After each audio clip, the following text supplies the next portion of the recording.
Okay, hello, welcome back. I just got back from vacation, went fishing down in Table Rock Lake in Missouri, thinking I got rained out and hurricaned out the past 2 years going out to the ocean. So I thought we'll stay inland this year. And what did it do? It rained and flooded. The lake was 25 feet higher than normal. We're floating above trees, looking down into, can't fish worth a hoot down there. It wasn't very good. So I did get into bluegills, but I didn't go down there for that. Really went down there for crappie and bass, and there, you couldn't find them. So anyway, but it was still a fun time. Got to get out on the lake, have a good time. So I am back. I'm feeling a whole lot better. So good to be here. And let's pick up back in the Book of Judges. And so, if you got your Bibles, open your Bible up here, and let's get into the Book of Judges, where we're going to be picking up our story where we left off here. And so if you remember where we left off, and so open up and hit the pause button if you have to, because you really need to look at the passages as we are talking about them. So back in 1984, if you're old enough to have been back then, there was a movie came out called Amadeus. It was about Mozart. You can still get it online, or I guess you can still buy videos at Walmart in the $5 bin. Okay, it's a great movie. No, it's a real good movie. Okay, but it's what it is. Amadeus. It tells the story of Mozart's genius as seen through the eyes of another composer by the name of Antonio Salieri. Salieri. Okay, Antonio Salieri. And Salieri is constantly amazed. And he's jealous, that God has given so much talent to someone who's so immature and worldly. How is it a person that is so gifted by God makes no effort to show his gratitude and honor to God with his life like Salieri's trying to do? And so he really dislikes this Mozart genius, even though he admires what he can produce, and he just can't believe so much talent comes out of this young man here. And so sadly here, Mozart, who is so gifted by God, died of an undetermined illness at age 35, only 35 years old.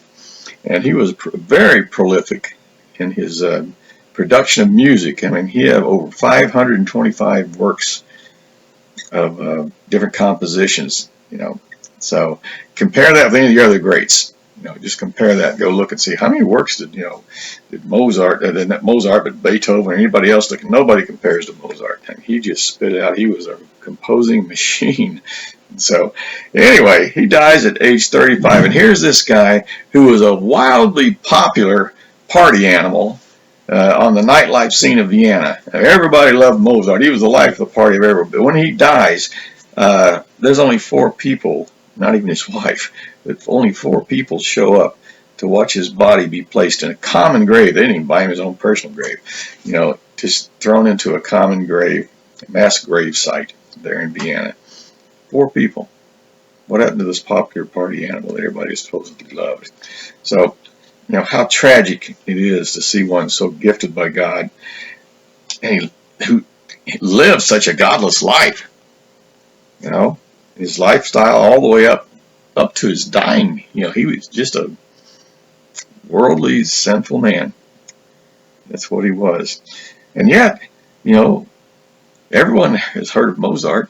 And if you halfway know anything about that classical music range, well then, genre of music, I should say, about classical music, Mozart is fondly remembered, for his great works that he did. And he's admired for that, remembered and admired for the great works that he did, while at the same time given little or no thought to what kind of person he really was. So as we come here to our next judge in the book of Judges, we're going to see a man very similar to Mozart, extremely gifted of God. No one ever compared to this man, and is fondly remembered and admired throughout history for his great works. While at the same time, like with Mozart, giving little thought to the kind of person he really was. And so this man that we're looking at, he's basically the star of the book of Judges. His name is, you already know of it, who's the greatest judge? Samson. Right, Samson. He's the last judge to have his story told in the book of Judges. His story is kind of viewed as the climax of the book. You come to, each judge gets kind of more amazing in things they accomplish. At the same time, as we looked at last week, they also get a little bit more strained doing things in their own eyes, doing what's right in their own eyes, and while they're still serving God. That's increasing also, but the works are increasing. You get to Samson, nobody does all the amazing stuff Samson does. And so, you look at all that stuff, and no one comes even close to doing the things that Samson did. And that's why Samson's considered the climax and pinnacle point of the book of Judges. Because, how do you top that? And besides that, there is no more judge talked about after Samson. And we'll get to that. There's other chapters that talk no longer about the judges. It talks about what was going on with the people. Okay, and it kind of, sort of like you read those last few chapters, like, well, this doesn't even fit in with the title Judges anymore. Well, that's because man gave the book the title of Judges. Those last chapters are still sticking with the theme of the book. We'll get to that as we get to the end of the book here. So remember, we only have 4 judges whose stories are told in detail. While there's a bunch of other guys named just in passing, they get one verse. Okay, but they only get these 4. Ehud, Deborah, Gideon, and Samson. Those are the only 4 that we are get an inside look at. And they were raised up to deliver Israel from their enemies. And each judge's victories, as you go from one to the other, are grander and more amazing than the previous judge, what he ever accomplished, he or she, because Deborah was in there. And so you see an increase in the power God gives, or the power God utilized through, I guess you'd say, because Samson's the only one who's really given power. But God displayed his power through these other judges prior to Samson. And the amazing victories get even better with each judge because of the way God operated with them. So with Ehud, we saw how he slays the Moabite king and raises up an army quickly, and then he overthrows the Moabite oppressors. And that's the story of Ehud. And then Deborah, she calls Barak to vanquish the even mightier Canaanite army that had the 900 chariots. Remember, they defeated them. And Gideon, he has a long, after he finally agrees to go out and be used by God. He has a prolonged war, against the forces of the Midianites and the Amalekites were joined together, and he had to fight against all those guys, and he won. And remember that story starts off with God, sends Gideon out to attack all these people with only 300 men. Okay, that's pretty amazing. Go, you're going to conquer these armies with only 300 men, because I'm going to show you that I'm the one that gives the victory, not your power or your men. If you only have 300, you know that if you win, it's because God intervened, and that's what he did in that story. And so God's gives them the victory, and then that's how we end with the Gideon. And so now we come to Samson. He's going to be the judge here. When we come to chapter 13, if you haven't gotten to chapter 13, that's where we are at chapter 13. And we see that Israel has rebelled again, okay? And the Philistines have ruled the land for 40 years when God raises up this next deliverer, who is Samson, okay? This next judge. And this judge, Samson, he has the power that no other judge before him ever had, or anybody ever had it since him. And so, remember our old pattern here, okay? So we're back here. They're rebelling. Okay, the retribution, the Philistines have come upon them. Notice we haven't seen anything about repentance, but we see that God has raised up Samson. So we got a reliever and a judge here. So the pattern's already broken here at the very beginning of the story. So let's pick up the beginning of Samson's story in verse 1 of chapter 13 of Judges. So if you got your Bible there, read along there, and whatever version you got, it'll sound similar. Now the sons of Israel again did evil in the sight of the Lord, so that the Lord gave them into the hands of the Philistines 40 years. There was a certain man of Zorah, of the family of the Danites, whose name was Manoah, and his wife was barren and had borne no children. Then the angel of the Lord appeared to the woman and said to her, Behold now, you are barren and have borne no children, but you shall conceive and give birth to a son. Now therefore be careful not to drink wine or strong drink, nor eat any unclean thing. For behold, you shall conceive and give birth to a son, and no razor shall come upon his head, for the boy shall be a Nazarite to God from the womb, and he shall begin to deliver Israel from the hands of the Philistines. Okay, so the angel of the Lord appears to Samson's mother when she was barren. We never get told what her name is. She's just the wife of Manoah.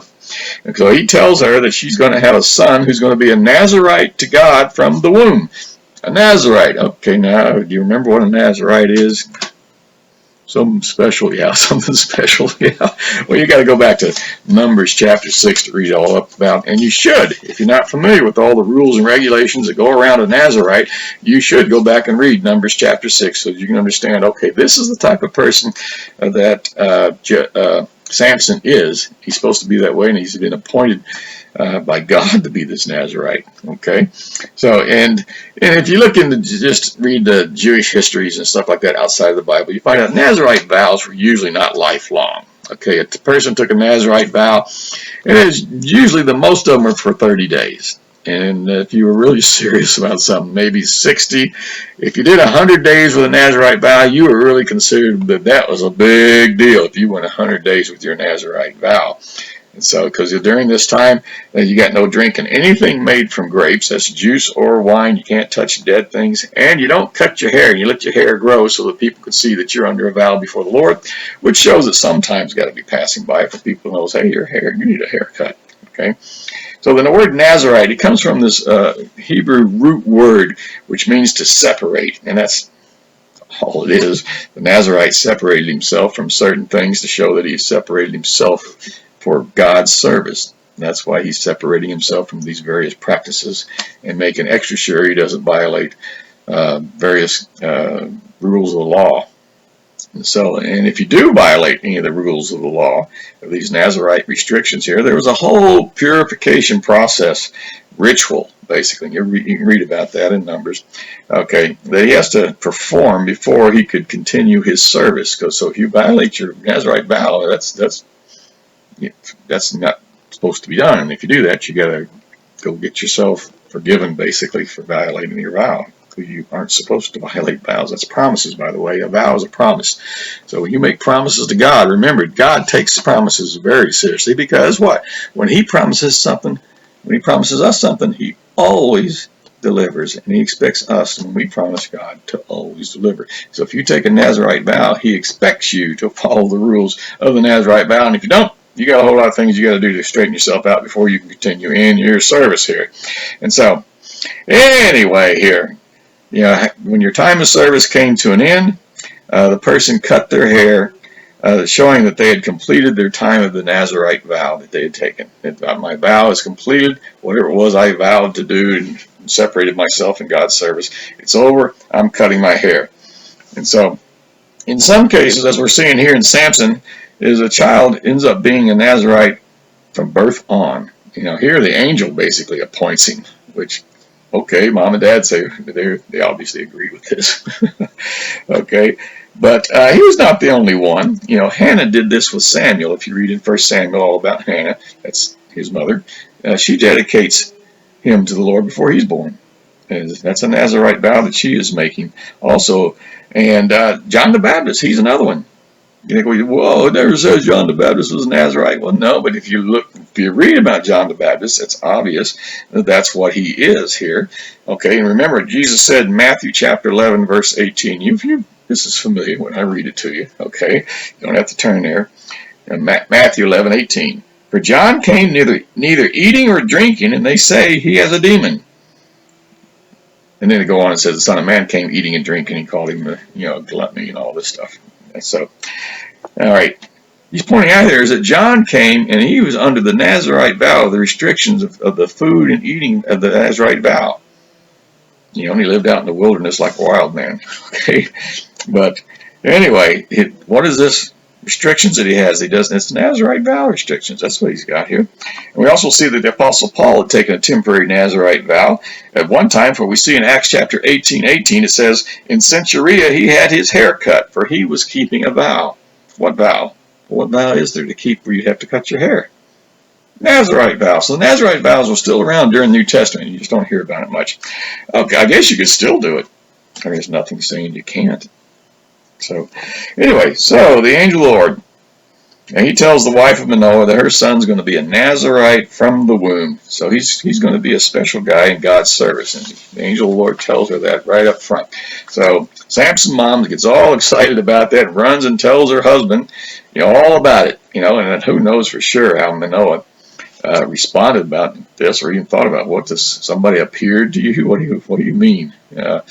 And so, but one thing is for sure, is that he'd like to hear from this person himself. And so we see him praying here in Judges chapter 13, verse 8. He says, Then Manoah entreated the Lord and said, O Lord, please let the man of God whom you have sent to us come to us again, that he may teach us what to do for the boy who is to be born.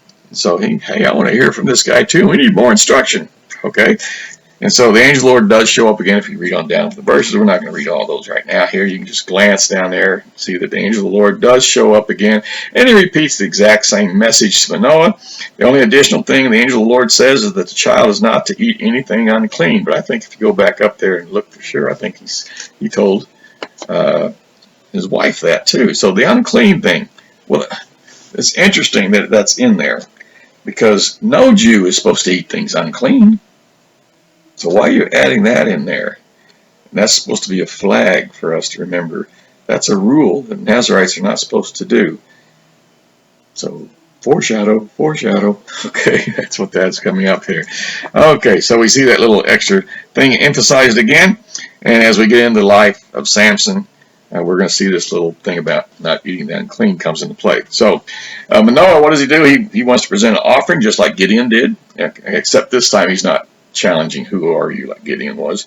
And then when the flame went up from the offering, very similar deal. The offering gets set ablaze by the angel of the Lord. And the angel ascended into the flame of heaven, and that's when it dawns on Manoah just who the angel of the Lord really is. Because remember, we talked about who the angel of the Lord was with Gideon here. And then here, if you missed it, here it is repeated for you again. Who is the angel of the Lord? Chapter 13, verse 22 and 23. So Manoah said to his wife, we will surely die, for we have seen God. See, now he knows, because this angel of the Lord character accepted the offering that was made to God. Only God accepts offerings made to God. Okay?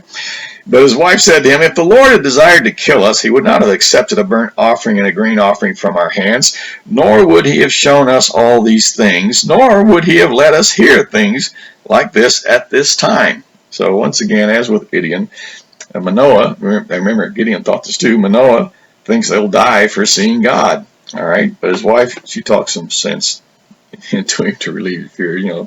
Think about it. Matter of fact, we're still alive talking about it. All right.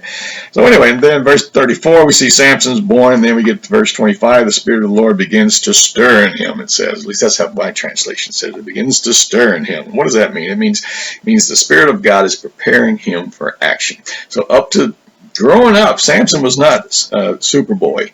Okay, he wasn't Mr. Strongman when he was a little kid.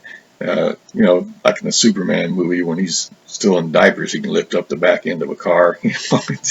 That's not Samson. He's not strong yet. Okay, it's not till the Spirit of the Lord begins to stir in him.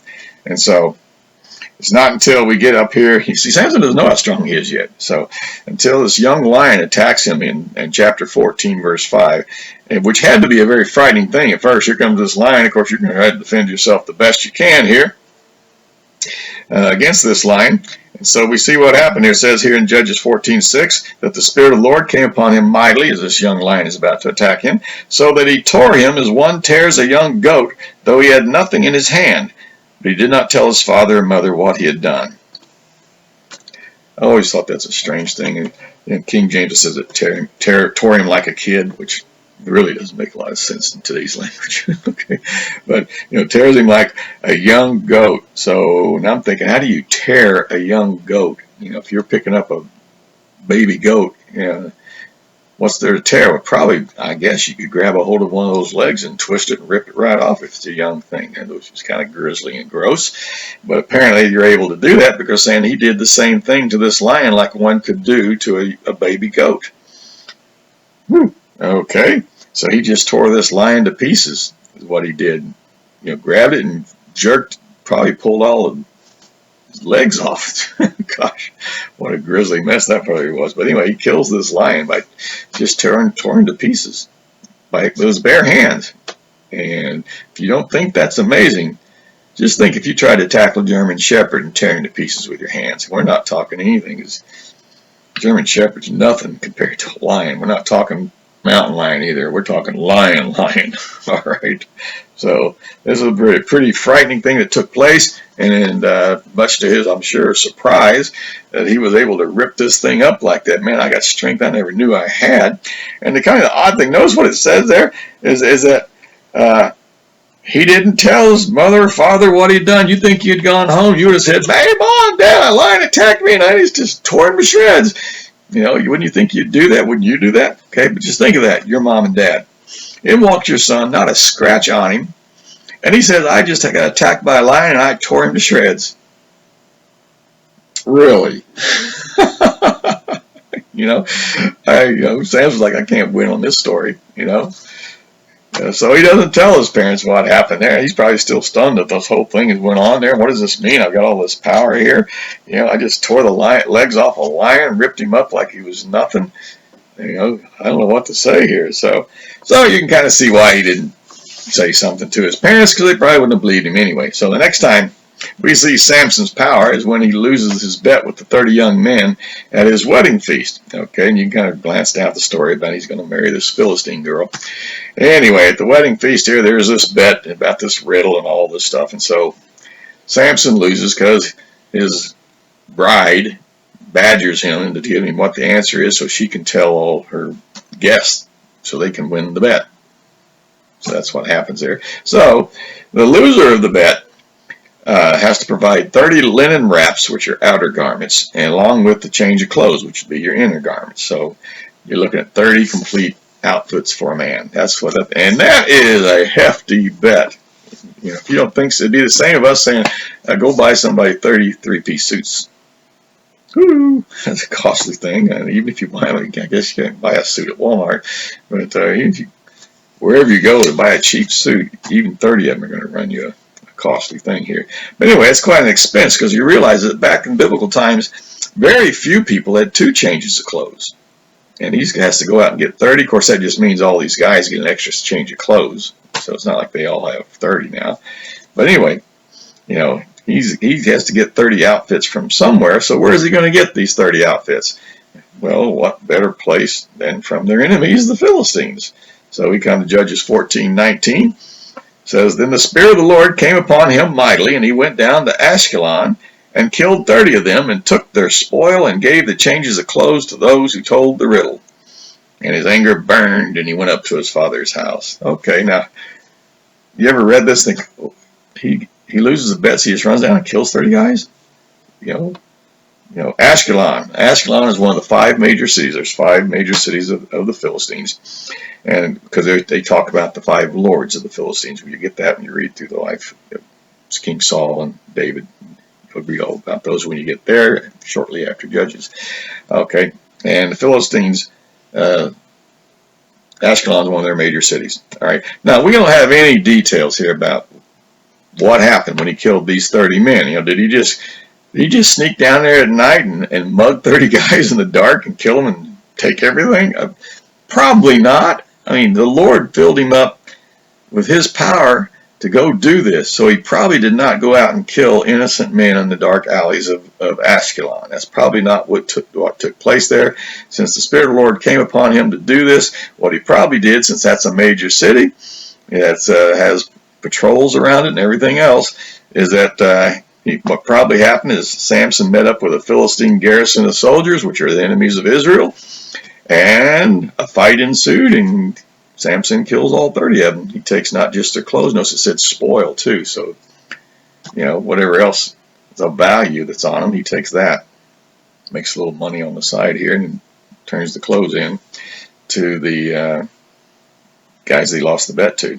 Notice he didn't go back to the wedding feast after he paid off the bet. He was so mad he just went home, so his bride was given to another man as wife, which is weird, but that's what happened. Okay, they gave the wife away to somebody. After all, we've had a wedding feast, and Father's not going to do this again, so it's a very expensive thing, so we're giving her to somebody. Hey, how about you? You want her? Hard to imagine that's the way life was, but that's what they did. The father just gave her away to somebody else. So Samson later discovers his bride's married off to another, and he gets mad about that. Okay, and so what does he do? He ties foxes' tails together with a burning branch between them and sets them loose in the fields of the Philistines. Okay, and that's not going to win any friends, that's for sure. So you burn up all the crops here all around this city of Ashkelon. That's where we're at, down that area.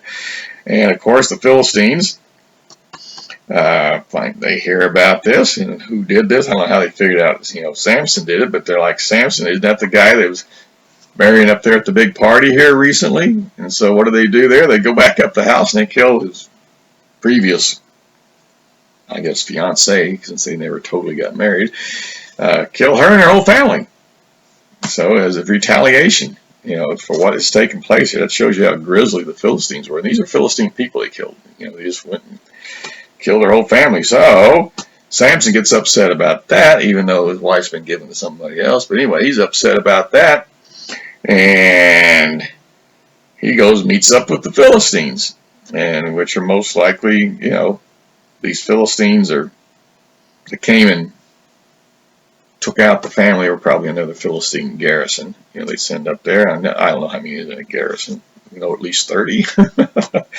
So we come to chapter 15, verse 7. Samson said to them, "Since you act like this, I will surely take revenge on you, but after that I will quit." Okay, he's saying this to the garrison that took out the family. Then in verse 8 it says, he struck them ruthlessly with a great slaughter and went down and lived in the cleft of the rock of Etam. So he wipes out this next garrison. Kills them all, apparently. He says a great slaughter. Maybe somebody escaped to say Samson did it. But he took it all out on them, and he goes down and hides out in this place called the cleft of the rock of Etam. So he's hiding out down there because he knows that they're going to come after him. The last thing you want to do is go back home and have him just take out his family. That's what they would do. All right, so the Philistines, what do? They hear where Samson is, and they don't hear about it. They get all upset, and then they come in force. A large number of people. A large army comes down here, invading Judah. Of course, Judah's like, what's this all about? What's the problem? They don't even have an army. And the Philistines say that Samson's the problem and we want him. Of course, they know where he is. He's down there in the cleft of Edom. So they don't want to fight with the Philistines. So they tell Samson is that the Philistines are after you and they're going to slaughter us if you don't come out and go with them. So basically they want to kill you, and we don't want to die. So will you please come out and go with them, and you die, not us. That's basically what they're saying to him. And Samson agrees. He agrees that he'll go back, to the Philistines. So the Jews tie him up here with new ropes and deliver him to the Philistines. And so he comes all tied up, looking like he's captured. And so the Philistines aren't concerned about it. Look at him. He's all tied up. All right. And so they're all full of revenge, and they're thrilled to have Samson delivered to them as a captive, and now they can do with him what they want to do, or at least that's what they thought. Hey, we got him here, he's tied up, we can play games and beat and torture and do whatever we want with him before we kill him. Well, that's what they thought, but that's not what happened here. Chapter 15, verse 14, we pick up the story. When he came to Lehi, the Philistines shouted as they met him. They're delivering him to the Philistines. And the Spirit of the Lord came upon him mightily, so that the ropes that were on his arms were as flax that is burned with fire, and his bonds dropped from his hands. He found a fresh jawbone of a donkey, so he reached out and took it and killed 1,000 men with it. Wow. Okay, he's tied up with ropes. He does one of these flex the arms things and busts them and tears his hands apart, and it's like they're nothing. Burned flax means it's not strong at all. Okay, it's crispy and brittle. All right, and he sends them fleeing after the slaughter here. Chapter 15 ends with, in verse 20, it says, "And so he judged Israel 20 years in the days of the Philistines." I mean, he kills 1,000 guys with a jawbone of a donkey. I mean, it looks sort of like he's got a boomerang in his hand, okay, and he's killing 1,000 guys with it. He's the guys with shields and spears and everything else, and he wins the battle. Woo! Okay, this is a powerful guy. So this is the last time we see this slaughter type thing happen with the Philistines, and we have 20 years go by, and he judges Israel for 20 years. And okay, we're going to stop right there because this turned out to be a really long Bible study, and if you need a break, we're breaking right here. So we're going to stop right there, and if you want to pick up on part 2 of this, just move on to the next one, okay? And then we will finish this whole study.